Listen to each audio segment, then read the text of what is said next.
Oi, gente, tudo bem com vocês? Meu nome é a professora Débora Leite. É uma honra estar aqui com vocês novamente. Estamos nessa live aqui fazendo o preparatório para o concurso do Ministério Público do Ceará. Então, eu reuni várias questões, né? Vamos bater todo o edital, trazendo muitos conteúdos bons para vocês. E vou me apresentar um pouquinho para quem não me conhece, tá? Então, meu nome é professora Débora Leite, eu sou formada em psicologia pela UES, tenho especialização em saúde mental também pela UES, tenho especialização em saúde mental coletiva pela Escola de Saúde Pública do Ceará, na categoria de residência, tenho mestrado em psicologia pela UFC e atualmente, além de atuar como professora aqui no curso, né, no curso MS, eu sou psicóloga do quadro da saúde, né, oficial da saúde da Polícia Militar do Ceará. Então, hoje nós vamos começar, né? São várias questões em temas diversos e vamos fazer teorias em questão, tá? Então, caso vocês tenham alguma dúvida, depois vocês podem me procurar para a gente poder sanar essas dúvidas, tá certo? Então, vamos começar a primeira questão. Lembrando que a gente traz questões bem atualizadas para vocês, ó, questão fresquinha de 2025. Ela diz o seguinte: julgue o item que se segue referente a conflitos interpessoais e organizacionais. A atuação na mediação de conflitos requer a suplantação da dimensão do cuidado consigo mesmo pela dimensão da preocupação, dimensões essas que são diametralmente opostas. Então, gente, quando a gente se depara com uma questão que traz a assertiva muito restrita, a gente tem que ter atenção, tá? Porque isso já é um indicativo que a questão pode estar errada, né? E aí o que a gente vê é que realmente, ó, está errada. Mas por quê, professora? Porque, primeiramente, quando a gente fala de mediação de conflitos, é uma habilidade que requer equilibrar tanto o cuidado consigo mesmo, que é o que está dizendo na questão, quanto a preocupação com os outros, tá? Então, não são dimensões opostas, elas são complementares. Então, o que a gente observa aqui é que um bom mediador, ele deve conseguir cuidar de suas próprias necessidades e emoções, enquanto se preocupa e considera as necessidades dos outros, tá? Isso garante que ele possa atuar com empatia e objetividade, que são, né, capacidades essenciais para solucionar conflitos de forma eficaz. Então, na prática, desenvolver ambos os aspectos é fundamental para a atuação equilibrada e eficaz na mediação de conflitos, tá certo? Então, o gabarito da nossa primeira questão é errado, tá? Segunda questão: o gerenciamento de conflitos busca diminuir os aspectos negativos do conflito e, ao mesmo tempo, aumentar seus aspectos benéficos, tá? Eu não li esse início porque é o mesmo texto, tá? É a mesma prova, né? Prova do TRF, que fala sobre conflitos interpessoais e organizacionais. Então, vocês acham que o gerenciamento de conflitos, ele busca diminuir os aspectos negativos e, ao mesmo tempo, aumentar os aspectos benéficos? O que é que vocês acham? Primeiramente, a gente precisa observar que o gerenciamento de conflitos, ele vai trazer a totalidade da visão do que a gente entende por conflito, tá? Então, quando a gente fala de conflito, muitas vezes a gente entende ele como algo negativo, né? Ou seja, aquilo que deve ser evitado. Mas o conflito, ele também é uma estratégia que pode trazer mudanças nas organizações, né? Então, ele também pode ter um aspecto benéfico, tá? Então, é muito importante, quando a gente fala de gerenciamento de conflitos, entender que ele pode, né, trazer várias questões dentro do ambiente organizacional, né? E gerenciar esses conflitos é crucial para a gente manter um ambiente de trabalho produtivo e saudável. Então, quando a gente faz esse gerenciamento de conflitos, a gente busca sim, né, minimizar os impactos negativos e maximizar os benefícios que esses conflitos podem trazer, tá? Então, isso pode parecer contraditório no início, mas os conflitos, eles têm, sim, essa capacidade benéfica, tá? Eles podem, né, estimular uma inovação, eles podem melhorar a comunicação e fortalecer também as relações dentro de uma organização, tá? Então, nesse sentido, a gente observa o quê? Que a afirmativa está correta, porque ela indica o objetivo do gerenciamento de conflitos, que não é só diminuir os aspectos negativos, mas também aumentar os aspectos benéficos dos conflitos, tá? Então, o gabarito da nossa segunda questão é certo. Lembrando que as questões do Ministério Público, por ser banca CESP e SEBRASP, elas não são questões de múltipla escolha, são questões certo ou errado. Por isso, você precisa ter mais atenção na leitura das questões, tá? Então, terceira questão diz o seguinte: em relação a treinamento, desenvolvimento, gestão do desempenho e políticas de valorização no trabalho, julgue o item seguinte. No serviço público, ações de desenvolvimento de pessoal podem promover a autorrealização e o compromisso dos servidores com o seu trabalho. E aí, vocês acham que isso pode sim promover? O que é que a gente pode observar? Sim, né, gente? Por quê? Quando a gente fala, né, de ações de desenvolvimento de pessoal, a gente está falando de estimular esse grupo de profissionais dentro da organização, né? Então, quando a gente fala de psicologia organizacional, essa área de desenvolvimento de pessoal é uma área muito utilizada, né, para a gente poder utilizar essa visão da psicologia organizacional. E ela é um processo contínuo, né, o desenvolvimento de pessoal, que visa aprimorar as habilidades dos servidores, promovendo o seu crescimento pessoal e profissional. Então, o que é que seria a autorrealização, para a gente entender, né? Seria a capacidade dos indivíduos em atingir o seu potencial pleno, sentindo-se realizados e satisfeitos com o seu trabalho. Já o compromisso seria o grau de dedicação que esse profissional tem, né, a lealdade dos servidores em relação às suas funções e à organização. Então, quando a gente observa isso, tanto a autorrealização e o compromisso podem sim ser estimulados, né? E no serviço público, essas ações, elas podem ser encontradas onde, né? Através de treinamentos, através de programas de capacitação, porque isso pode sim, né, ser formas de estimular essa autorrealização dos servidores. Além disso, a gente tem também, né, a questão de que quando um servidor ele se sente capacitado e valorizado, ele tende sim a se comprometer mais com as suas funções, o que vai contribuir para um ambiente de trabalho mais produtivo e satisfatório, tá, pessoal? Então, a nossa terceira questão, o gabarito é certo. Vamos para a nossa quarta questão. Com relação aos transtornos mentais relacionados ao trabalho, isso aqui é um conteúdo que cai com muita ênfase, por isso a gente trouxe questões sempre de acordo com o edital e de acordo com a tendência atual das provas. Vamos ver o que o item segue. A síndrome de fadiga crônica, uma das consequências do transtorno do ciclo vigília-sono em trabalhos de sistema de turnos, pode ser prevenida postergando-se o início do sono diurno após o trabalho noturno e evitando-se a ingestão de alimentos contendo altos teores de lipídios durante a madrugada. Essa é fácil, né, pessoal? Sim, né? Por quê? Quando a gente fala da síndrome de fadiga crônica, ela é uma condição que ela é caracterizada por uma fadiga extrema, certo? E ela não é aliviada pelo descanso. Então, ela pode sim ser uma forma de gerar mais desgaste nas atividades físicas ou mentais. Então, em trabalhadores, né, que têm esses turnos, principalmente os turnos noturnos, essa síndrome ela pode ter uma consequência, sim, no transtorno do ciclo vigília-sono, tá? Que ocorre, né, quando há uma alteração no ritmo circadiano natural do corpo, ou seja, quando isso é desregulado. E aí, quais são as atividades, né? Quais são as ações que a gente pode fazer para prevenir essa síndrome, né? Nós temos aqui algumas medidas que eu trouxe para vocês, que até a questão está trazendo, que é o quê? A gente postergar o início do sono diurno, tá? Isso permite que o corpo ele tenha um período de relaxamento e transição antes de dormir, melhorando a qualidade do sono e evitar a ingestão de alimentos com altos teores de lipídios durante a madrugada. Por quê? Esses alimentos, que eles são, né, vistos no senso comum como alimentos pesados, né, e ricos em gordura, eles podem dificultar essa digestão e isso pode perturbar o sono, o que vai contribuir para essa fadiga como a questão está trazendo, tá? Então, o gabarito da nossa quarta questão é certo. Vamos para a nossa quinta questão.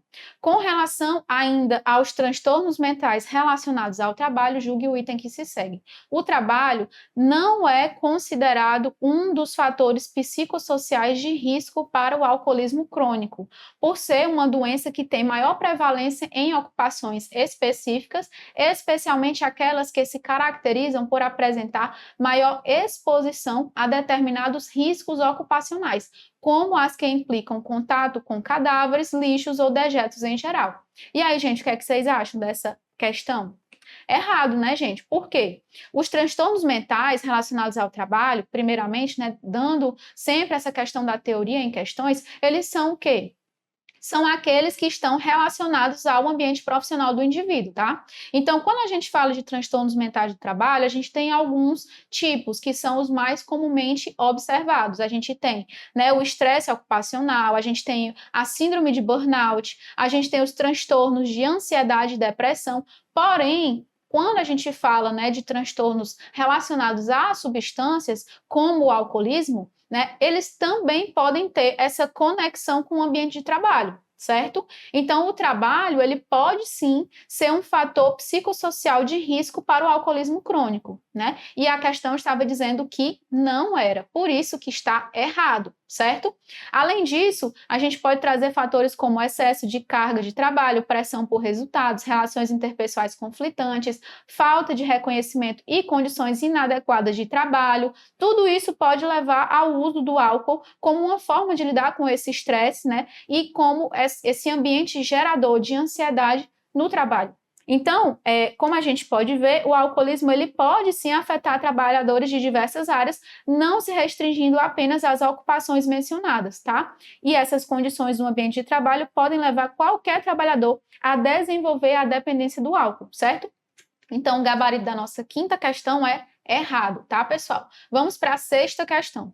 Com relação a modelos de gestão por competências, julgue o item que se segue. A gestão por competências faz parte de um sistema maior de gestão organizacional e, a partir das estratégias organizacionais, sistematiza ações de recrutamento e seleção, treinamento e desenvolvimento, avaliação de desempenho e também planejamento e desenvolvimento de pessoas em suas carreiras. E aí, o que é que vocês acham? Faz sentido ou não faz?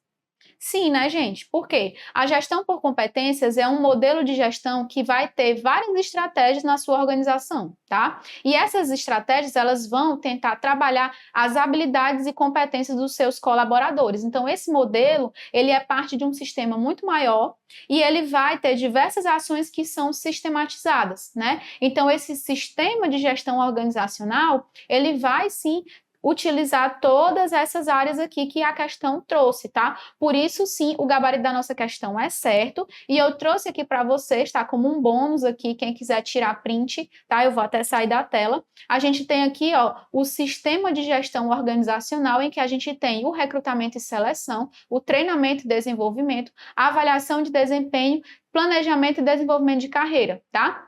O que é que a gente vê em cada uma dessas áreas? No recrutamento e seleção, a gente vê identificação e atrair candidatos cujas competências se alinham às necessidades e estratégias da organização. Isso acontece no recrutamento e seleção. No treinamento e desenvolvimento, a gente tem capacitar os colaboradores para que desenvolvam as competências necessárias para alcançar os objetivos organizacionais. A avaliação de desempenho, a gente tem o quê? Verificar se esses colaboradores estão sim utilizando essas competências para contribuir com os objetivos da organização.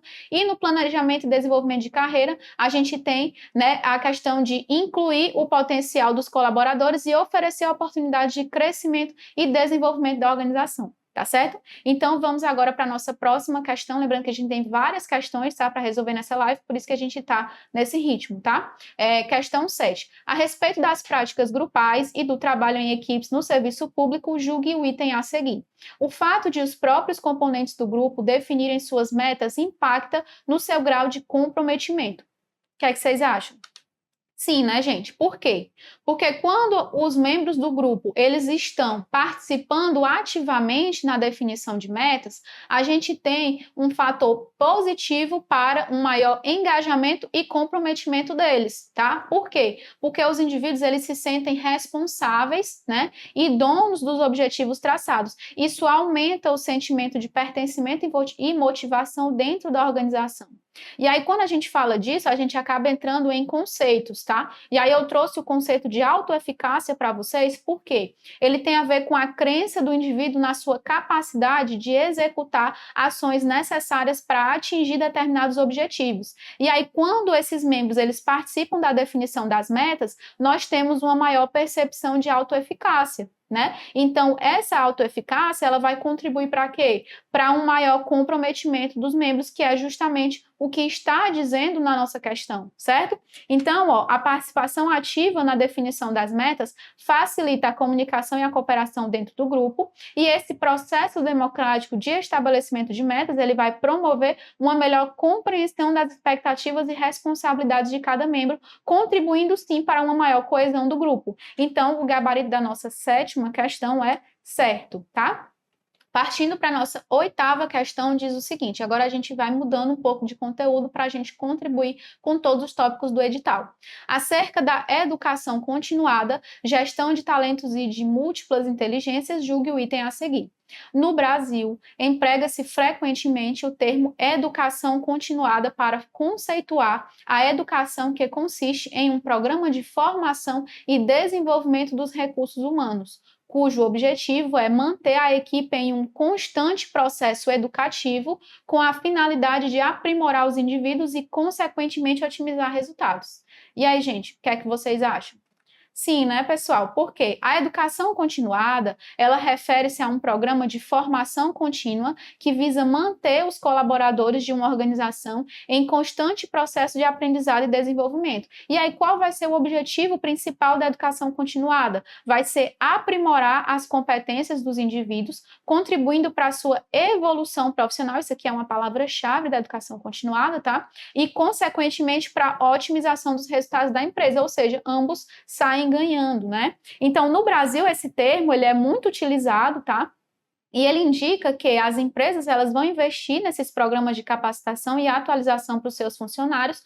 Por quê? Porque é essencial no sentido de manter a competitividade das empresas e também proporcionar uma maior inovação dentro das organizações, respondendo às mudanças constantes no mercado e também às demandas profissionais dos colaboradores, tá, pessoal? Então, o gabarito da nossa oitava questão é certo, tá? Partindo para a nossa nona questão, também ainda falando de educação continuada, gestão de talentos e múltiplas inteligências, vamos julgar esse próximo item.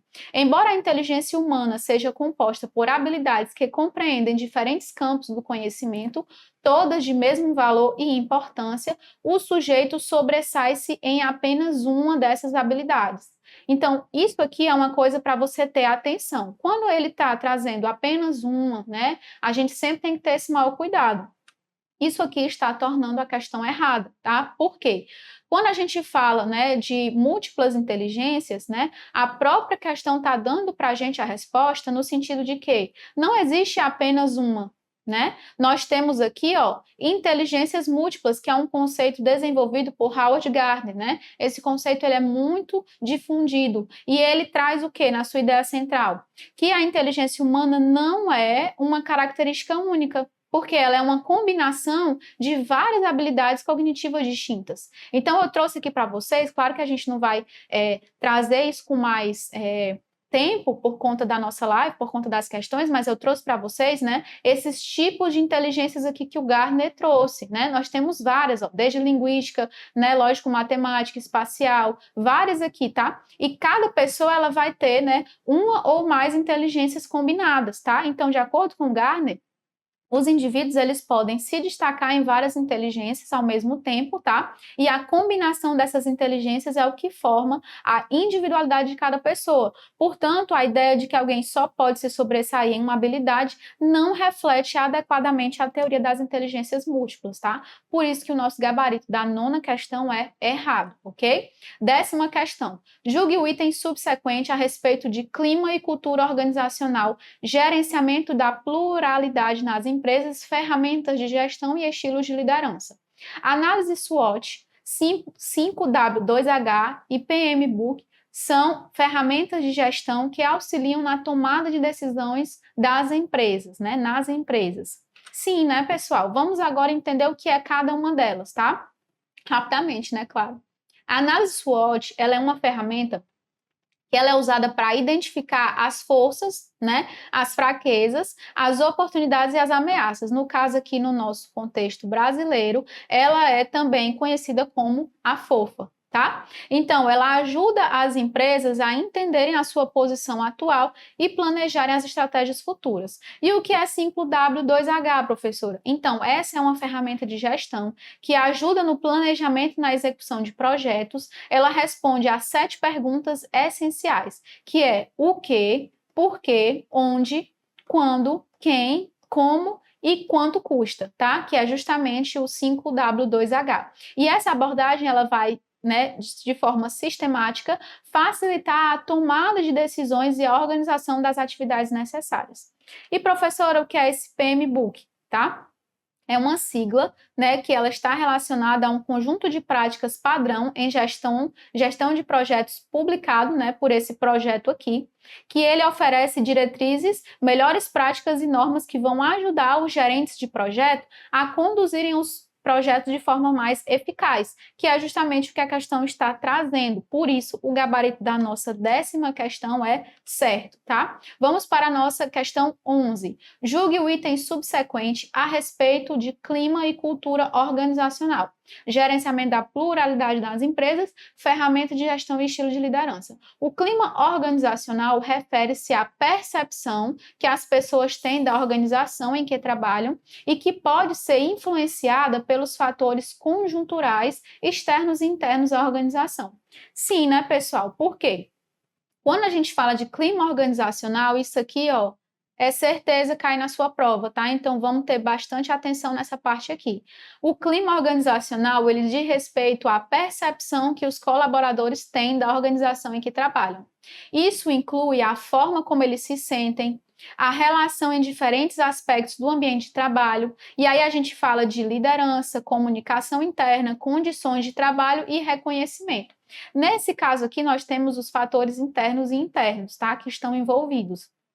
Os fatores internos, eles vão incluir políticas internas, estilo de liderança, cultura organizacional, relações interpessoais, estrutura organizacional e prática de gestão. Já os fatores externos vão envolver o ambiente econômico, político, tudo aquilo que for além, né? Então, ó, tem a parte também social e tecnológica ao redor da organização. Eles podem afetar o sentimento e a percepção dos colaboradores, mesmo que não estejam sob controle direto da empresa, tá? Então, ó, isso aqui é uma coisa muito importante para vocês. Eu trouxe essa imagem aqui para vocês entenderem que nós temos clima e cultura organizacional. Isso é uma coisa que com certeza pode cair na sua prova, tá? Então, ó, o clima, ele já é algo, né, mais, como é que a gente pode trazer? No caso aqui, ó, algo que vai vir mais, não é tão profundo quanto a cultura, tá? E aí a gente vê, quando a gente fala de clima e cultura organizacional, a cultura, ela se refere a hábitos, crenças e valores compartilhados entre os membros de uma organização. Já o clima são as percepções dos membros de uma organização acerca do seu contexto. Isso aqui também é muito importante para a sua prova, tá? Então lembre-se de estudar sobre esse conteúdo, ok? Vamos para a nossa questão 12, diz o seguinte: julgue o item seguinte a respeito de saúde mental e aconselhamento psicológico. O aconselhamento psicológico visa criar condições para que a própria pessoa faça o julgamento das alternativas que possam promover o seu bem-estar psicológico e sua autonomia pessoal no confronto com as dificuldades e os problemas enfrentados. E aí, o que é que vocês acham? Sim, né, gente? Por quê? O aconselhamento psicológico, ele é um processo que ele vai sim promover essa autonomia da pessoa, né, durante o enfrentamento das suas dificuldades, sempre estimulando a fazer julgamentos e escolhas à própria pessoa, tá? Para melhorar o seu bem-estar psicológico. Então, esse processo, ele envolve o quê? Ele envolve a criação de um ambiente seguro, né, onde o indivíduo ele pode sim explorar suas emoções e pensamentos com a ajuda de um profissional qualificado, tá? Então, qual seria o objetivo do aconselhamento psicológico, professora? É capacitar o próprio indivíduo, tá? A tomar decisões informadas sobre suas opções, promovendo assim a sua autonomia pessoal e bem-estar. E aí esse termo counseling, ele foi, né, no caso aqui, o Rogers ele foi um importante teórico sobre o aconselhamento e ele traz, né, o counseling, ou conhecido como aconselhamento psicológico, uma maneira de um indivíduo ajudar a si mesmo, tá? Sendo o papel do aconselhador a propiciar esse ambiente no qual o cliente se possa ver, né, ver a si próprio, as suas reações com maior clareza e aceitar as atitudes de uma forma mais completa. Portanto, o gabarito da nossa questão é certo, tá? Vamos agora para a nossa questão 13. Diz o seguinte: os sujeitos que, em urgência psiquiátrica, apresentam grave sofrimento psíquico vivenciam momentos críticos que, por vezes, coincidem com o desencadeamento de um momento de crise e geram ações confusas e incompreendidas por eles próprios e pelas pessoas que os circundam. Tendo como referência o texto precedente, julgue o próximo item acerca do suporte à pessoa em crise. Crise, como a descrita no texto, se resolvem facilmente com uma intervenção pontual do psicólogo. Não, né, gente? Não, a gente não vai resolver uma crise de uma forma fácil com uma intervenção pontual. Claro que a gente tem que ter, né, toda aquela visão ampla do contexto e que necessita de maiores técnicas, né, e maiores procedimentos. Então, em situações de urgência psiquiátrica, a crise ela é um momento de intenso sofrimento e desorganização emocional e cognitiva. Então, as intervenções em crise, elas vão sim requerer um conjunto de ações que vão muito além de uma intervenção pontual, certo? Eu trouxe aqui algumas ações que envolvem as intervenções em crise, que a gente tem, por exemplo, a avaliação inicial detalhada do estado mental do paciente, estabelecimento de uma relação de confiança com o indivíduo em crise, possível intervenção multidisciplinar envolvendo médicos, enfermeiros, assistentes sociais, entre outros profissionais, planejamento de ações a curto, médio e longo prazo para garantir a estabilização e continuidade do cuidado. Então, vocês observam que não tem como a gente trabalhar só com uma intervenção pontual, né, como está dizendo a questão. Então, a intervenção pontual, ela pode ser uma parte do processo, mas isoladamente ela não é suficiente para resolver as crises graves, certo? Então, a complexidade dessas ações, ela exige uma abordagem integrada e contínua, o que faz com que a nossa questão 13 tenha como gabarito errado, tá, gente? Então, vamos para a questão 14. No que diz respeito ao transtorno por abuso de substâncias, a seu tratamento, características e intervenções, julgue o item que se segue. É exemplo de estratégia de redução de danos a troca de seringas para usuários de drogas intravenosas. E aí, pessoal, vocês acham que faz sentido, que não faz?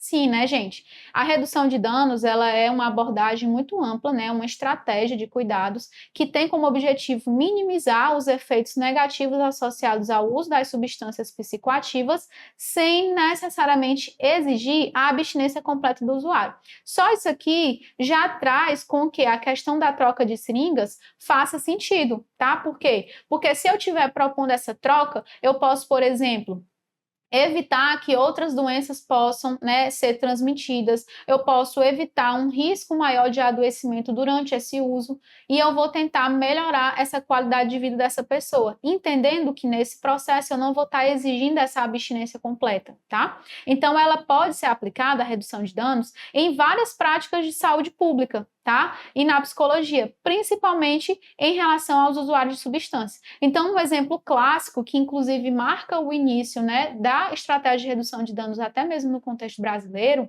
é a questão da troca de seringas, tá? Por quê? Porque esse programa, ele vai visar reduzir o risco de transmissão de doenças infecciosas, como HIV, hepatite, que podem ser transmitidas pelo compartilhamento de seringas contaminadas, e nesse caso, a implementação dessa prática, ela tem mostrado resultados positivos em termos de saúde pública. Certo? Então, o gabarito da nossa questão 14 é certo, tá? Partindo para a questão 15. No que diz respeito ainda ao transtorno por uso de substâncias, a seu tratamento, características e intervenções, julgue o item que se segue. O transtorno por uso de substância é uma condição crônica, sendo um de seus sintomas o aumento do controle sobre o uso da substância. Não, né, gente? Quando a gente fala aumento do controle, é como se a pessoa conseguisse controlar mais o uso, tá? E no caso, o uso de substâncias é sim uma condição crônica, tá? Mas esse transtorno por uso de substâncias, ela é caracterizada pelo consumo compulsivo, tá? E problemático do uso de substâncias, apesar das consequências negativas. Então, não seria o aumento do controle, tá? Porque o aumento do controle seria a redução, né? E no caso é o aumento do consumo. Então, quais são alguns sintomas do uso, né, de substâncias, do transtorno por uso de substâncias? A perda do controle, tá? É uma das que são primeiramente listadas, né?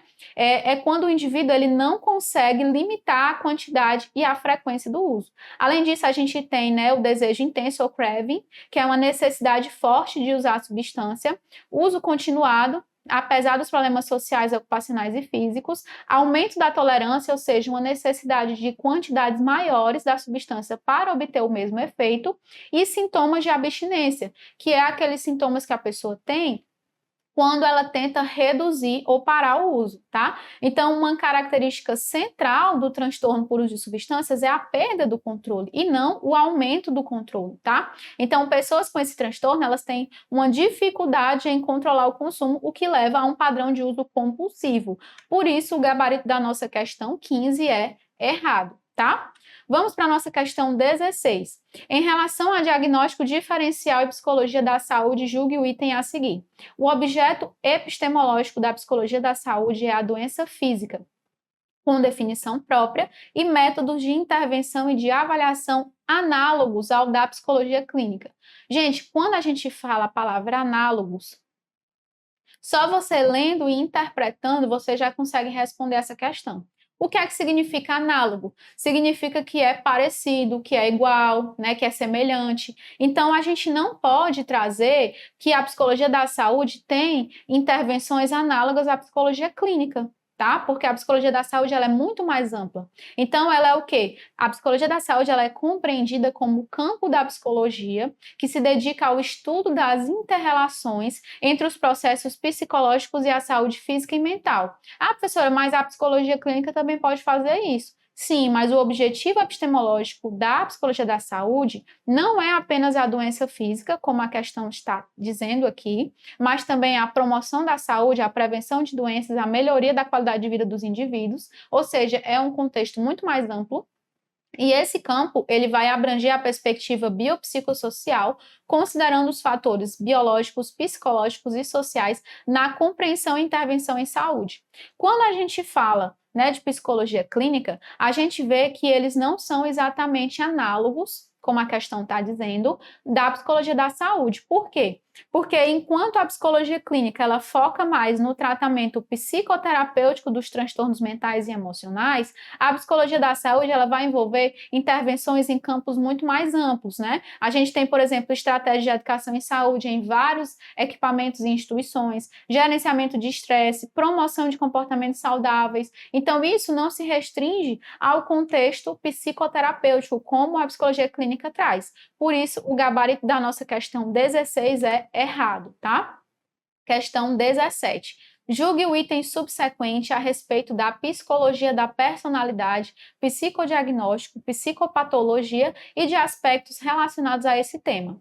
Freud compreende que os mecanismos de defesa são tentativas do ego de proteger toda a personalidade contra uma ameaça, falsificando a natureza desta. Professora, mas tem toda aqui, ele está restringindo, mas calma. Você não está analisando a questão e a questão não faz sentido? O que é que o Freud nos traz? O Freud, ele traz, né, através da psicanálise, que existem mecanismos de defesa que eles vão, sim, ser tentativas do ego de proteger a personalidade, né, contra ameaças, falsificando a natureza desta. Então, você procurar o toda diante da questão toda, você pode estar errando, tá? Então, vamos tentar entender o todo da questão, tá certo? O gabarito dessa questão está certo, apesar de falar toda, que é uma palavra um pouco limitante, mas a gente tem que analisar o contexto da questão. Então, quem foi Freud, né? Ele foi um fundador da psicanálise, propôs uma teoria muito abrangente sobre a estrutura da personalidade. Segundo ele, nós temos o id, o ego e o superego. O id seria a fonte das pulsões instintivas, o superego seria os padrões morais e éticos que são internalizados, e o ego seria o mediador entre as demandas do id e do superego da realidade externa. Então, segundo Freud, nós temos mecanismos de defesa que são formas de o ego tentar proteger a personalidade contra essas ameaças, e é justamente o que está escrito na nossa questão, tá? E essas ameaças muitas vezes falsificam a natureza, né, dessas ameaças, e significa que esses mecanismos eles vão alterar a percepção da realidade, de modo a torná-la mais suportável para a pessoa. Por isso, o gabarito da nossa questão 17 é certo, tá? Vamos agora para a questão 18. Julgue o item subsequente a respeito da psicologia da personalidade, psicodiagnóstico, psicopatologia e aspectos relacionados a esta. Um monte de coisa, né? Ansiedade é passível de se desenvolver em situação real ou imaginada, provocada por um aumento esperado ou previsto da atenção ou do desprazer. E aí, o que é que vocês acham? Sim, né, gente? Por quê? Quando a gente fala de ansiedade, a gente fala, primeiro é importante a gente entender o quê? A ansiedade, ela tem uma resposta natural que nós desenvolvemos, tá? E aí ela pode sim ser algo que a gente desenvolve sem necessariamente ser um transtorno, certo? Mas a gente pode, à medida que isso for se complexificando, ou seja, causando prejuízo na vida do indivíduo, causando sintomas físicos, né, causando alterações nesse indivíduo, pode se tornar um transtorno, um adoecimento mental. O que é que a questão está trazendo? Que a ansiedade, ela pode sim desenvolver, né, em uma situação real ou imaginada, esse aumento esperado ou previsto da atenção ou desse prazer. E aí, o que é que a gente precisa entender sobre o que seria a ansiedade? Como eu já falei, ela é uma resposta natural do organismo, e essa resposta, ela acontece em que situações? Numa situação de ameaça ou perigo, geralmente luta ou fuga, né? Pode ocorrer em situações reais ou imaginárias. Então, em termos psicológicos, a ansiedade, ela é sim associada a esse aumento da atenção, tá? Como a questão está trazendo, e do desprazer, que pode ser esperado ou previsto. E aí, quando a gente fala das situações reais ou imaginárias, é, por exemplo, em situações que existe um perigo, né? Ou situações que são apenas imaginadas como ameaçadoras. Por exemplo, antes de uma entrevista de emprego, ao pensar em um possível acidente durante uma viagem. E aí isso pode gerar, né, esse aumento esperado de tensão ou desprazer. Por quê? Diante da antecipação de um evento estressante ou desagradável, eu posso aumentar os níveis de ansiedade. E esse aumento, né, esperado, ele é um componente central do transtorno de ansiedade, porque a pessoa, ela nesse processo, ela está antecipando o desconforto ou a ameaça, o que faz com que ela aumente a ansiedade mesmo antes do evento acontecer. Por isso, o gabarito da nossa questão é certo, tá? Questão 19. Quanto à entrevista motivacional, bem como seus fundamentos e aplicabilidade, julgue o item a seguir. A entrevista motivacional foi criada com o objetivo de estimular a motivação para a mudança no comportamento ligado ao transtorno por uso de substâncias. E aí, o que é que vocês acham? Sim, né, gente? Porque a entrevista motivacional, ela é uma técnica de aconselhamento que foi desenvolvida por esse autor aqui, William Miller e Stephen Honig, na década de 1980. Seu principal objetivo é estimular a motivação para a mudança no comportamento, especialmente em indivíduos com transtornos relacionados ao uso de substâncias. Então, existem alguns princípios na entrevista motivacional que vale a pena a gente recapitular. De uma forma rápida aqui, a gente tem expressar empatia, que seria uma forma em que o entrevistador ele vai demonstrar uma compreensão e aceitação sem julgamento. A gente tem também desenvolver a discrepância, que é quando você está auxiliando o cliente a perceber a diferença entre os seus comportamentos atuais e os valores ou objetivos pessoais. Tem também a questão de evitar a argumentação, em que, em vez de confrontar o cliente, o entrevistador, eu vou buscar explorar, resolver a ambivalência e suportar a autoeficácia, que é quando eu estou incentivando a crença do cliente na sua capacidade de mudar. Então, originalmente, né, essa entrevista motivacional, ela foi utilizada, sim, no tratamento de transtornos por uso de substâncias, e ela se mostrou eficaz também em outros contextos, como, por exemplo, os transtornos alimentares, o controle de diabetes, a adesão a tratamentos médicos e a mudança de comportamentos de saúde, tá? Então, ó, o gabarito da nossa questão 19 é certo, ok? Vamos para a nossa 20ª questão. No que se refere à técnica usada para entrevista psicológica, julgue o próximo item. Espero que esteja sendo bom para vocês essa live, tá? Preparei questões muito boas, né, que tem uma tendência muito alta de cair. E aí, ó, quando a gente fala do efeito halo, né, ele é um efeito que é muito utilizado, assim, acontece muito durante o processo de entrevista e cai com muita ênfase nas provas. Por isso que eu escolhi essa questão aqui para conversar com vocês. O efeito halo é premeditado e desejável durante o processo de entrevista. E aí, vocês acham que ele é premeditado e desejável? Não, né, gente? Por quê? O efeito halo é um viés cognitivo em que a percepção de uma característica positiva ou negativa em uma pessoa, ela vai influenciar a avaliação de outras características dessa mesma pessoa. Por exemplo, nós temos um entrevistador durante um processo de entrevista, ele vai perceber que o candidato é, por exemplo, uma pessoa simpática. E aí isso pode inconscientemente atribuir outras qualidades positivas a esse que é entrevistado, como, por exemplo, ele pode achar que ele é competente, que ele é mais inteligente, mesmo sem evidências concretas dessas qualidades, simplesmente porque ele desenvolveu esse viés cognitivo durante a entrevista, entendem? Então, o efeito halo, ele é um viés involuntário e indesejado. Isso aqui é muito importante, porque é isso que torna também a questão errada, além de ser premeditado, né? Então, em uma entrevista psicológica, o objetivo dela é obter uma avaliação objetiva e imparcial do entrevistado. Então, essa entrevista ela tem que ser baseada em informações concretas e em comportamentos observáveis. Então, o efeito halo, ele é um viés.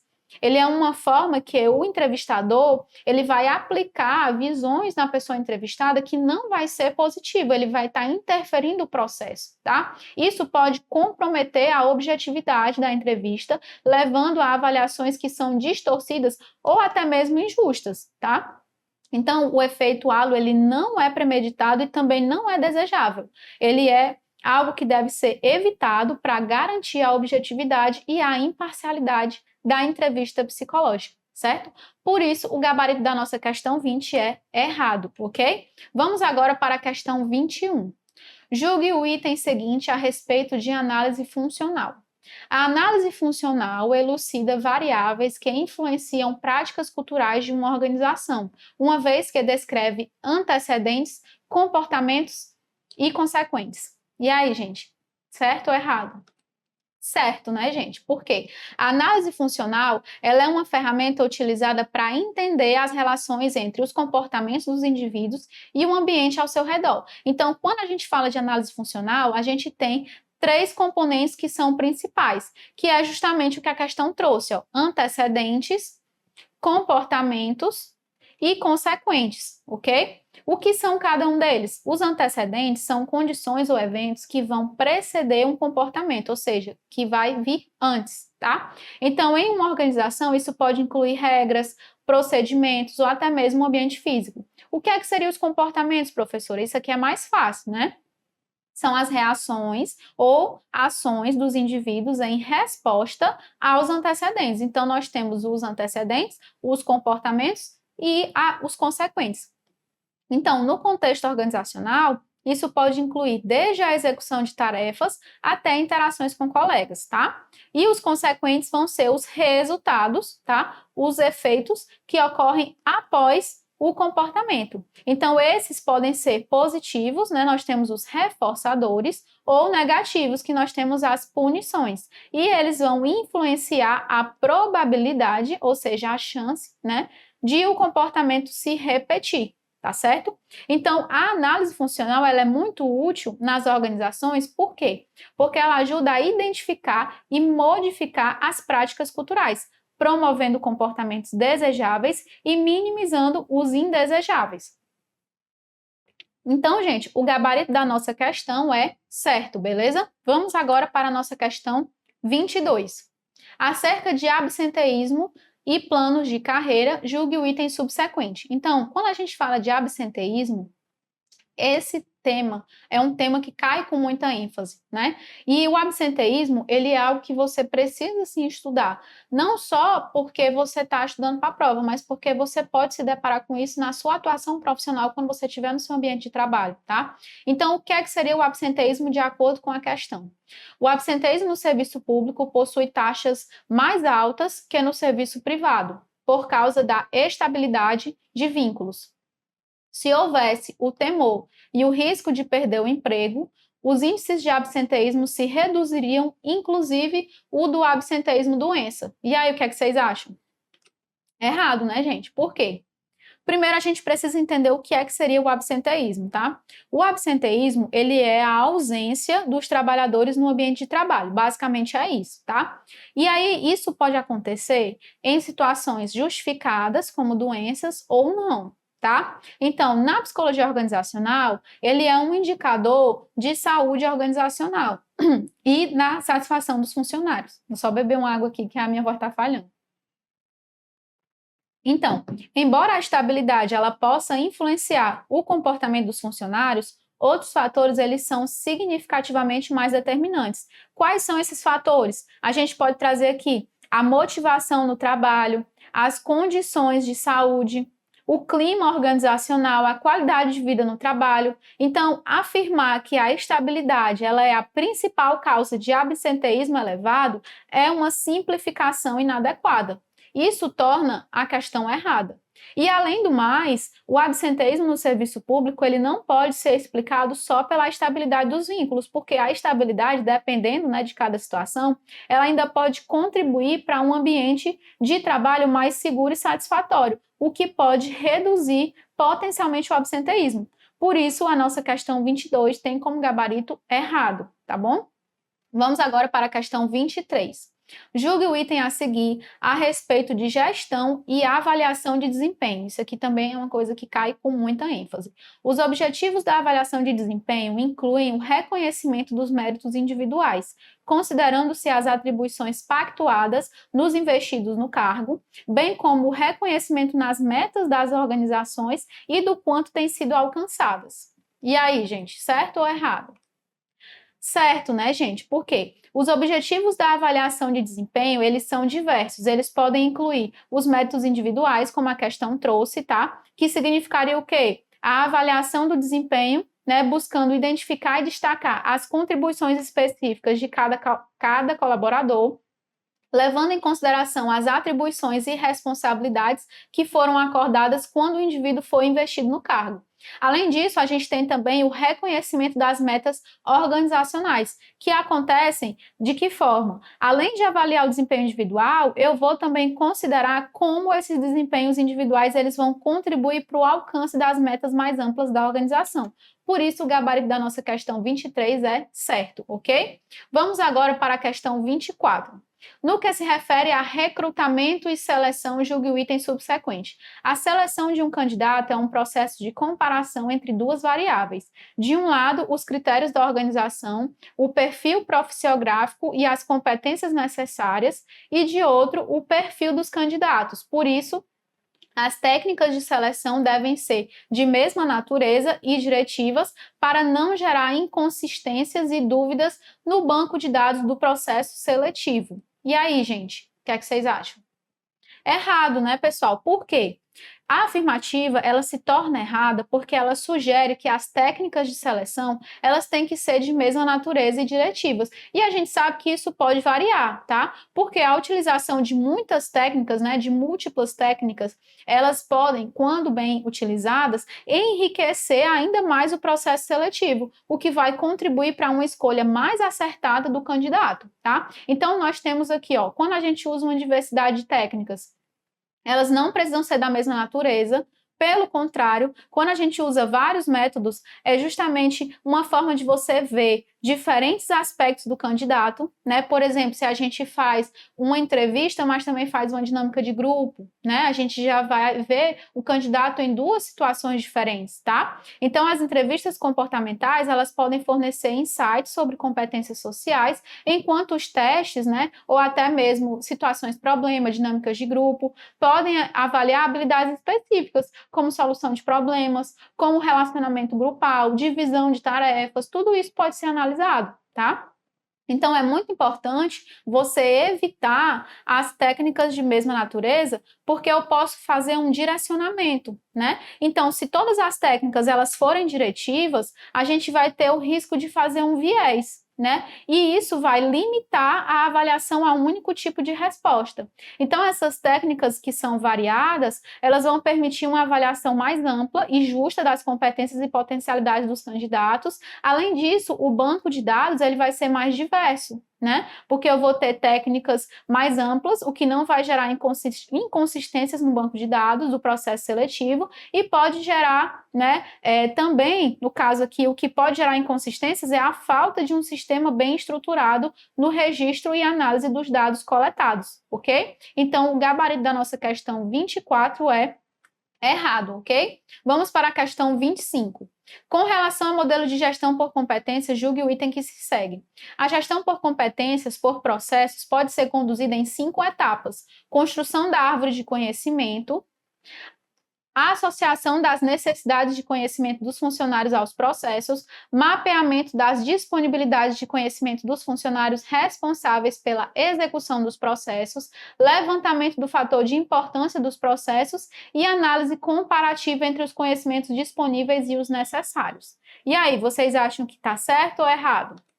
Tá certo, tá, pessoal? A gestão por competências, ela é justamente esse modelo de gestão que ele vai trabalhar com várias áreas, tá? E ela busca alinhar as competências dos colaboradores com os objetivos e processos organizacionais. Então, qual seria o foco aqui? Seria identificar, desenvolver e gerenciar as habilidades necessárias para atender às demandas específicas dos processos dentro da organização, tá bom? Então, o gabarito da nossa questão 25 é certo. E aqui eu trouxe para vocês, caso vocês queiram tirar print, tá? Aqui a gente tem as 5 etapas da gestão por competências. Lembrando que essas etapas, elas são seguidas de maneira lógica para assegurar que a organização, ela tenha competências corretas nos lugares certos. Então, a gente tem, ó, aqui a descrição de cada um dos processos que foram listados na questão. A gente tem a construção da árvore de conhecimento, que seria mapear as competências e conhecimentos necessários para a organização.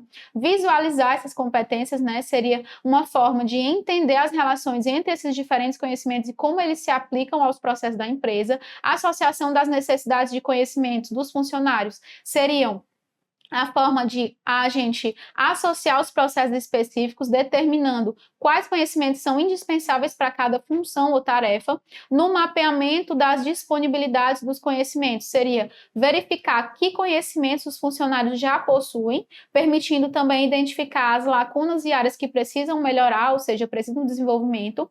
No levantamento do fator de importância dos processos, seria justamente entender que nem todos os processos têm a mesma importância, e aqui os processos eles são priorizados, determinando quais são mais críticos para o sucesso organizacional e quais competências são mais urgentes. E a gente tem também a análise comparativa entre os conhecimentos disponíveis e os necessários, que seria justamente a análise da lacuna das competências, comparando o que é necessário com o que está disponível. Isso vai ajudar a direcionar os treinamentos, as contratações e outras estratégias de desenvolvimento, ok?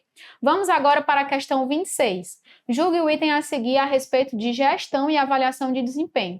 A avaliação de desempenho e a gestão do desempenho são processos sinônimos que se diferenciam pela epistemologia de base e teoria que os anuncia. Ambos são destinados a mapear os pontos fracos das organizações e déficits de desempenho a partir da avaliação individual e da chefia e de equipes. Gente, essa questão está errada. Por quê? Quando a gente fala de avaliação de desempenho, a gente não pode trazer como se ela fosse sinônima à gestão de desempenho, tá?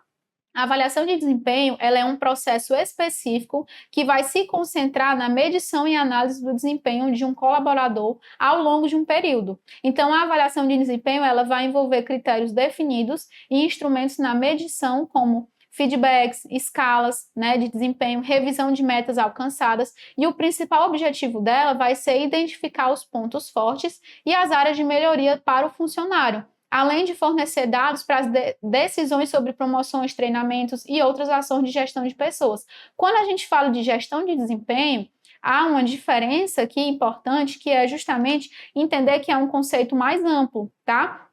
Porque vai incluir a avaliação de desempenho, mas não vai se limitar a ela, tá? Então, a gestão do desempenho, ela é um processo contínuo e dinâmico que vai envolver desde o planejamento e definição de expectativas, passando pelo monitoramento constante e feedback contínuo, até a revisão e recompensa do desempenho dos colaboradores. E o foco vai ser a melhoria contínua e o alinhamento dos objetivos individuais com os objetivos organizacionais. Então, entendendo que elas não são processos sinônimos, a questão 26 está errada, ok? Na questão 27, a gente já tem um outro conteúdo, que é a questão dos testes, tá? Em relação aos testes utilizados no contexto de avaliações psicológicas, julgue o item a seguir. Conforme disposto no Código de Ética Profissional do Psicólogo, será considerada falta ética a utilização de testes psicológicos com parecer desfavorável ou que constem na lista de testes psicológicos não avaliados no site do Sistema de Avaliação de Testes Psicológicos SATEPS, exceto nos casos de pesquisa amparados pela legislação vigente e nas situações de ensino com objetivo formativo histórico na psicologia. E aí, o que é que vocês acham? Certo ou errado? Certo, né, gente? Por quê? É sim considerada falta ética a utilização de testes psicológicos com parecer desfavorável ou que estão na lista de testes não avaliados pelo SATEPS. Até aí tudo bem, tá? Porque o SATEPS, ele é sim esse sistema que é gerido pelo CFP e realmente o psicólogo ele tem que garantir que os testes são aprovados e reconhecidos. Porém, a gente tem uma exceção. Qual seria ela? A utilização de testes especificamente em contextos de pesquisa e situação de ensino, tá? Que vai ter essa finalidade formativa. Então, ainda que o teste ele não seja avaliado ou tenha o parecer desfavorável, o seu uso ele pode sim ser justificado se for parte de uma pesquisa aprovada ou de um ensino que vise desenvolver habilidades e conhecimentos na área da psicologia.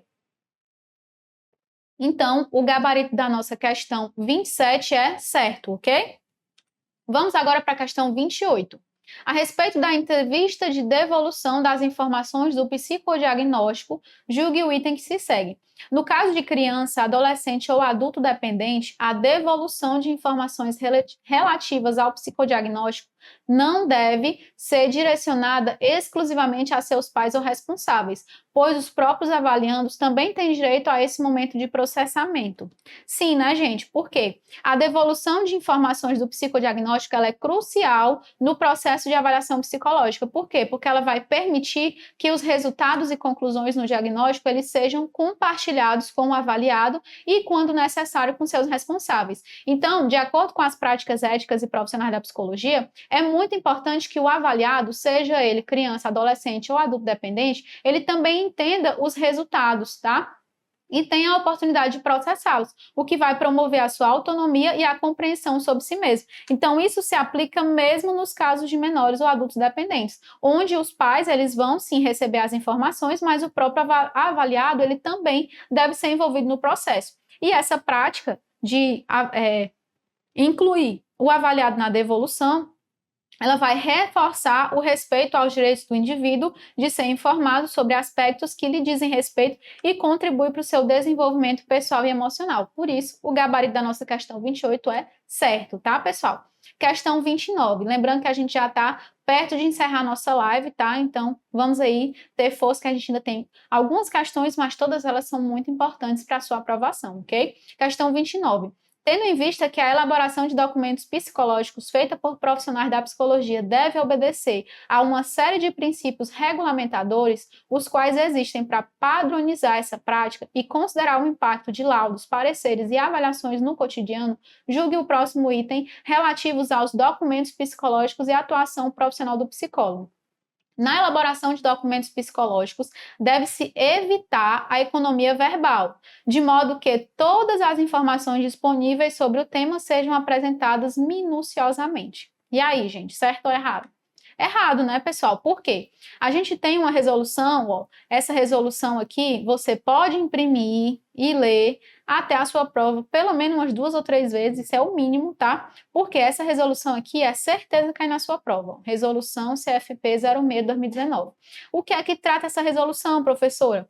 Trata das diretrizes para a elaboração de documentos escritos produzidos pelo psicólogo, apenas, né? Então, ela é muito importante porque ela vai falar como esses documentos eles devem ser escritos, qual a estrutura deles, tá? Então, o que é que a resolução nos diz, né? Que os documentos eles têm que ser claros, objetivos e precisos. Então, a prática de incluir apenas o essencial nos documentos não só facilita a compreensão por parte do destinatário, como também resguarda a confidencialidade ética profissional, evitando que as informações irrelevantes sejam expostas. Então, eu não vou trazer todas as informações, tá? Eu preciso ser claro, mas eu também preciso ser conciso, porque isso é fundamental para que o documento ele alcance o seu objetivo de informar e orientar de maneira efetiva, ok? Então, o gabarito da nossa questão 29 é errado, ok? Partindo para a nossa questão 30. Considerando os princípios éticos que regem o exercício profissional do psicólogo, segundo o Código de Ética Profissional, julgue o item a seguir. O psicólogo deve intervir nos serviços psicológicos prestados por outro profissional nas situações em que houver solicitação hierárquica em conformidade com a lei. Gente, o que é que tem a ver solicitação hierárquica? Isso aqui nem no Código de Ética tá? Isso aqui está completamente errado. O que é que o Código de Ética nos diz? Ele estabelece que os psicólogos eles devem respeitar a autonomia e a integridade dos serviços prestados por outros profissionais, ou seja, um psicólogo não deve intervir nos serviços psicológicos prestados por outro profissional, exceto em situações que envolvam risco à segurança ou à saúde de alguém, ou quando houver consentimento do profissional responsável. Não tem nada a ver a solicitação hierárquica aqui, tá? Então, mesmo que haja uma solicitação hierárquica, a intervenção não é justificada sem o devido consenso ou sem a presença de uma situação de risco. Além disso, a autonomia profissional é um valor fundamental a ser respeitado no exercício da psicologia, ok? Então, ó, o gabarito da nossa questão 30 é errado, ok? Vamos para a nossa questão 31. A respeito da elaboração de documentos psicológicos, julgue o item que se segue. Todo documento produzido pelo psicólogo em decorrência da prestação de serviços psicológicos deve levar em consideração a natureza dinâmica, não cristalizada e não definitiva do fenômeno psicológico. E aí, certo ou errado? Certo, né, gente? Ah, professora, mas tem todo aqui. Mas isso aqui faz sentido, não faz? Eu tenho que entender a natureza dinâmica, não cristalizada e não definitiva. Por quê? Porque, segundo, ó, novamente, a resolução 06, né? Ela regulamenta a elaboração e emissão dos documentos, como eu já falei na questão anterior, e ela traz o quê? Que é fundamental que o psicólogo entenda, reconheça a natureza dinâmica dos fenômenos. Ah, professora, mas o que é isso? A natureza dinâmica significa que os comportamentos, emoções e processos mentais das pessoas, eles podem mudar ao longo do tempo. Ou seja, eles não são cristalizados, não são definitivos, tá? E eles são influenciados por diversas variáveis, tá? Que são contextuais e individuais. Então, quando eu estou elaborando um documento psicológico, o psicólogo ele tem que evitar tratar as informações sobre o cliente de forma cristalizada ou definitiva. Por quê? Porque os fenômenos eles não são fixos, como eu já falei, eles podem evoluir, demandando uma abordagem que vai considerar justamente essa mudança, tá? Então, o psicólogo ele tem que compreender que as observações e conclusões são baseadas em um momento específico e que o quadro do cliente pode mudar com o tempo. Inclusive, isso é uma coisa que a gente até coloca no próprio documento, né? Que isso é dinâmico, não cristalizado, até para não causar um prejuízo, né, no entendimento do grau do que aquele documento pode causar na vida daquele indivíduo, tá? Então, o gabarito da questão é certo, ok? Vamos para a questão 32, lembrando que estamos já finalizando a nossa live. Então, aguenta aí que a gente já está finalizando. Considerando as contribuições da psicopatologia, o Manual Diagnóstico e Estatístico dos Transtornos Mentais DSM-5, a atuação do psicólogo e a intervenção de saúde mental no âmbito laboral, julgue o item a seguir. Autoeficácia e estratégias de coping constituem fatores intrapessoais que podem ser determinantes em uma recaída. E aí, certo ou errado? Certo, tá, pessoal? A autoeficácia ela é a confiança do indivíduo em sua capacidade de executar ações necessárias para lidar com situações específicas.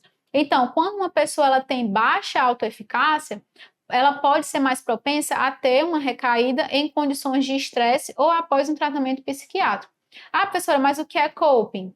As estratégias de coping, elas são métodos que as pessoas usam para lidar com situações estressantes. Então, se essas estratégias elas forem ineficazes ou inadequadas, elas podem sim aumentar o risco de recaída em problemas de saúde mental. Portanto, tanto a autoeficácia quanto a estratégia de coping são fatores intrapessoais críticos que influenciam a recuperação e a prevenção de recaídas em contextos de saúde mental. Por isso, o gabarito da nossa questão 32 é certo, ok?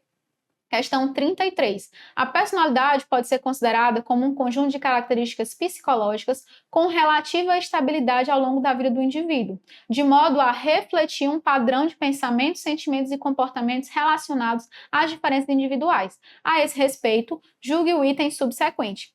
A característica essencial, isso aqui é importante, essencial, do transtorno de personalidade borderline é um padrão difuso de grandiosidade, necessidade de admiração e falta de empatia, que surge no início da vida adulta e está presente em vários contextos. Não, né, gente? Isso aqui está errado. Por quê?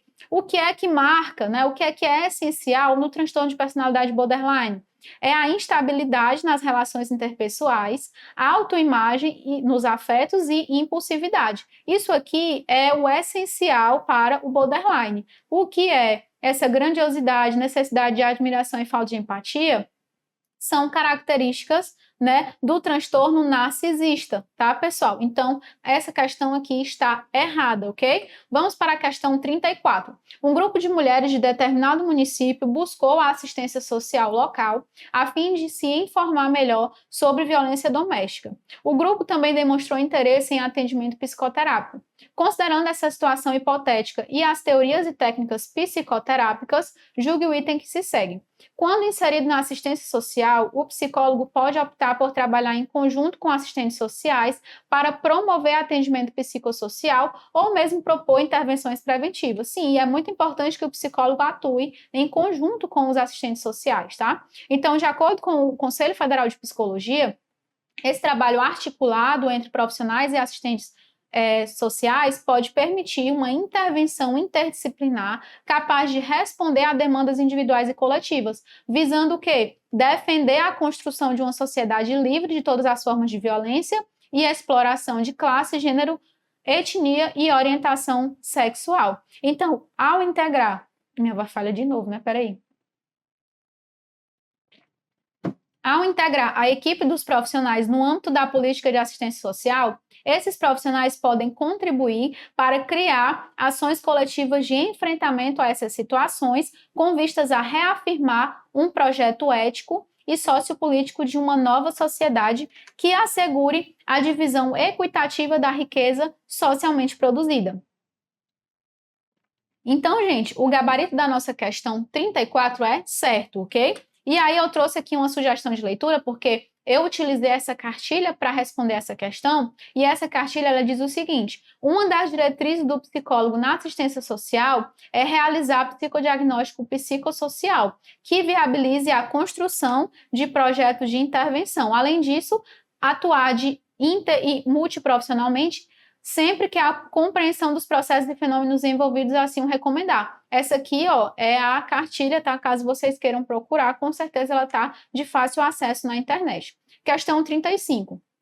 Com base no Estatuto da Criança e do Adolescente, julgue o próximo item relativo à adoção de adolescente com 13 anos de idade.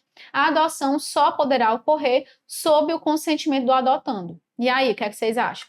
Certo, né, gente? Por quê? De acordo com o Estatuto da Criança e do Adolescente, que é a Lei 8069 de 1990, ela é um marco legal, tá? Que vai proteger e promover os direitos das crianças e adolescentes no Brasil. Dentro desse estatuto, há diversas regras que vão estar relacionadas com o processo de adoção, sempre assegurando o melhor interesse do menor. No artigo 45 do ECA, ele vai dispor sobre o consentimento do adotando. E ele diz o seguinte: a adoção depende do consentimento dos pais ou do representante legal do adotando. É também necessário o consentimento do adotando se tem mais de 12 anos. A gente está falando de um adolescente de 13, ele tem mais de 12. Então, isso sim é uma coisa que é necessária, tá? O consentimento do adotando. E isso garante o quê? Garante a vontade do adolescente de ser respeitada, alinhando-se com os princípios de autonomia e dignidade da pessoa humana. Então, o gabarito da nossa questão 35 é certo, ok? Vamos para a nossa questão 36, diz o seguinte: julgue o próximo item a respeito da caracterização e da orientação da pessoa com deficiência. Além das áreas de desenvolvimento cognitivo e de linguagem, bem como da área motora e socioemocional, os profissionais que trabalham com a pessoa com deficiência precisam observar e estimular áreas do processamento de informações, de raciocínio, de memória, de atenção e de funções executivas. Sim, né, gente? Por quê? Os profissionais que trabalham com pessoas com deficiência, eles têm que ter essa abordagem holística, ou seja, considerando todas essas áreas, tendo uma visão integral das diferentes áreas do desenvolvimento do indivíduo. Então, além das áreas tradicionalmente enfatizadas, que é a questão da área cognitiva, linguagem motora e socioemocional, é muito importante também considerar o processamento de informações, raciocínio, memória, atenção e funções executivas. Essas áreas, elas são componentes fundamentais do funcionamento psicológico e podem ajudar, por exemplo, no processamento de informações, né, na forma como o cérebro vai interpretar e manipular os dados recebidos dos sentidos. E as funções executivas vão envolver habilidades de planejamento, tomada de decisão e controle de impulsos. Então, o gabarito da nossa questão 36 é certo, tá? Vamos para a nossa questão 37. Em relação aos assédios moral e sexual, isso aqui também cai muito, tá? Na sua prova, julgue o item que se segue. Stalking é um exemplo de conduta que caracteriza assédio sexual. E aí, gente? Errado, né, gente? Por quê? O assédio moral vai ser a conduta abusiva de forma repetitiva que vai humilhar, desestabilizar emocionalmente ou desvalorizar alguém no ambiente de trabalho ou no ambiente social, o que é diferente do assédio sexual, tá? O assédio sexual, ele vai envolver condutas de cunho sexual sem o consentimento da vítima, isso é importante, que podem ocorrer em diversos contextos, como trabalho, escola, e as abordagens elas podem ser verbais, não verbais ou físicas, sempre buscando, né, obter favores sexuais. E aí o que é o stalking? O stalking, ele é o comportamento de perseguição, tá? Isso é o que caracteriza o stalking, e é um comportamento de perseguição persistente, que vai causar medo, preocupação na vítima. Isso pode incluir o monitoramento, o envio de mensagens indesejadas, a interferência na vida pessoal da vítima, e embora o stalking ele possa ter componentes sexuais, ele não é caracterizado como assédio sexual, ok? Por isso o gabarito da nossa questão 37 é errado. Vamos agora para a nossa questão 38, tá? Estamos já finalizando a nossa live, faltam só mais 2 questões, então vamos lá. Os desafios contemporâneos relacionados à psicologia envolvem questões como os direitos humanos, as teorias de gênero, a violência contra a mulher e as diferentes formas de assédio e discriminação. A esse respeito, julgue o item subsequente. Gaslighting, frequentemente percebido nas relações de violência contra a mulher, e de violência no trabalho consiste em um ato ou uma prática cuja intenção é manipular psicologicamente alguém ao distorcer e falsear fatos em benefício do manipulador. Certo. Por quê? O gaslighting, ele é um termo usado para descrever essa forma de abuso emocional em que há uma manipulação psicológica, tá, dessa pessoa. O gaslighting, ele acontece quando a pessoa, ela, ao ser manipulada, ela duvida da sua própria percepção e sanidade mental. E aí isso acontece muito em relacionamentos abusivos, tá? Isso é feito através da distorção ou negação de fatos, mentiras ou manipulações. E qual é o objetivo? É confundir a confiança da vítima, ou seja, a sua autoestima, né? E também a sua memória, a sua percepção e a sua sanidade. E o gaslighting, ele é associado tanto à violência contra a mulher no relacionamento, quanto também em ambiente de trabalho, tá? Em ambos esses cenários, a prática pode ocorrer para manter o poder e o controle sobre a vítima, tornando-a dependente do agressor. Portanto, o gabarito da nossa questão 38 é certo. Tá? Vamos para a nossa penúltima questão. Julgue o item que se segue relativo à alienação parental, violência praticada contra idoso, mediação entre particulares como meio de solução de controvérsias e autocomposição de conflitos no âmbito da administração pública. Só isso, né? Os casos de suspeita ou confirmação de violência praticada contra idosos terão de ser objeto de notificação compulsória pelos serviços de saúde públicos e facultativa pelos serviços de saúde privados. É errado, né, gente? Por quê? A gente tem aqui, ó, a Lei 10.741 de 2003, que é o Estatuto do Idoso, e no artigo 19 ele diz o seguinte: os casos de suspeita ou confirmação de violência contra idosos devem ser objeto de notificação compulsória pelos serviços de saúde, tanto públicos quanto privados. Então, não é facultativa aos serviços privados, não, tá? E o que é a notificação compulsória para a gente revisar aqui? É a obrigação legal que visa garantir a proteção do idoso, permitindo a intervenção do Estado para assegurar a integridade e os direitos dessa população vulnerável. Portanto, a alternativa se torna errada, porque na lei, ambos os tipos de serviços públicos e privados têm a obrigação legal de notificar essas situações.